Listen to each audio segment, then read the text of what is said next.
Before you do anything with AWS, you want to do the most boring thing, which is the billing part. Now, with AWS, it's very easy to set everything up in the free tier. And if you're using AWS for the first time, you might be tempted to experiment with cool things like ECS, Fargate, and even some things like SageMaker. I personally have worked with Amazon services in the past. I know how expensive these things can be.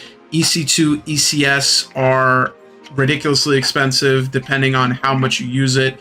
It has constant uptime. It's not like a Lambda where you're not going to get charged if it's not being used. So remember that you are the person controlling this, you're the person doing this, and that if you do something and you don't realize it's expensive, you can at least try to stop it before it grows out of control by using budgets and monthly billing alarms. So as you can see here, I created this account and I've been using it pretty much for the free tier for the most part. The thing that started costing me money is WAF, because I do have a CloudFront distribution. And it really is within the budget. I set a budget of $20 because I'm not really doing much of anything. $8 is WAF and everything else is just testing. So when it comes to avoiding a scenario where you create a SageMaker Giga GPU hog that you forget to shut off and is costing about $100 per day, what you want to do is create a billing alert. Now, what I usually do is I just go to billing section, and you have to do this from your root AWS account. You don't do this typically from the development account. You do this from the root account. The root account is what you use to set up all the kind of billing, account limits, etc. So what you want to do is when you're here, you want to go ahead and go to the search bar, if it's not already there, and go to billing and cost management. If it's not exactly that, something like that. And then what you want to look for is the budget section. So what I'm interested in is creating a budget. So let's go ahead and go to budgets. And once we get there, I have a budget. The threshold is okay. Right now we're at 50% of the budget, and we're pretty much done for the month of May. So that's pretty good.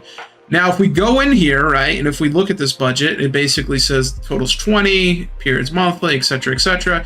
But let me make a new one just to give you an idea of what this looks like and kind of walk you through it. Now, it says, do you want to use a template? It's pretty simple, might as well, unless you're doing something that is more unique.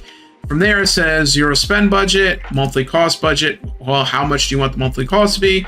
You know what? For this case, I'm going to make it $21. We're really ramping up the business, and we can basically make that adjustment of $1. Now, this is where things get interesting. You can, I do believe, have an SNS topic set up where any alerts that happen can go to your phone. I believe that's more of a custom logic and a little bit more elbow grease involved. But for this, it's basically, it just emails the people involved here. So you can go ahead and put your email at gmail.com. You can put someone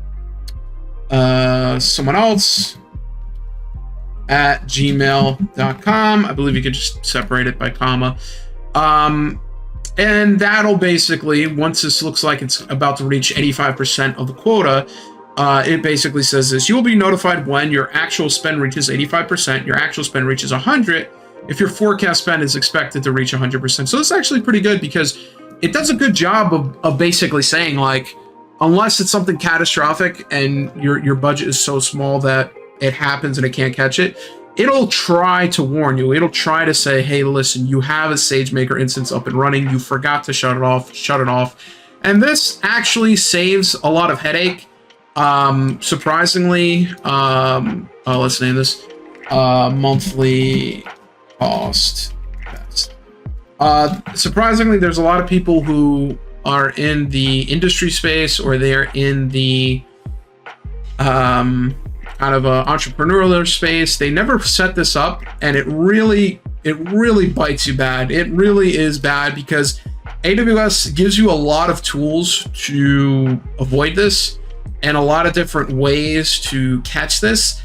And I think they've gotten more strict over the years, because when in the past, they were pretty forgiving where students would make mistakes, small businesses would make mistakes. There was a case where when I worked at Amazon, they basically said that there was someone who was a student and they basically charged thousands of dollars to their account by accident because they created a pipeline, left it running, and didn't realize they left it running for days on end. And in that case, Amazon doesn't have to, absolve you of that, and they're usually pretty nice. But I think they've been so nice for so long that they're starting to really crack down on it, because now not only are they telling you make billing alerts, we give you this ability, but now you actually have to opt into the more expensive things. So one of the more expensive things that I'm aware of is like SNS to text message. That's one of the more expensive things where like you don't even get that enablement unless you give them a reason why. Like for your business, for your case, do you understand the implication of this? Do you understand how expensive this can be? And it's kind of like one of those things where they make sure they're telling you how expensive something can be. They make sure that they're trying to warn you, and that if you get into a situation where you owe thousands of dollars, they might forgive some of it, but it's very unlikely they're going to forgive all of it. So I highly recommend you put up a billing alert. That way, if you are in the situation where you're going to go over your monthly limit, you're at least aware of it, and it'll give you a little bit of leeway when you talk to Amazon. And let's just say I have a billing alert where obviously it's $20. If for some reason I did something and I wasn't aware would cost $1,000 per day, I get this alert and I say, listen, Amazon guys, this has literally been one day. I made the alert. I didn't realize it was going to be that much. Is there any way you can forgive this? And they might be more forgiving because they say, hey, you know what, this person, they didn't know.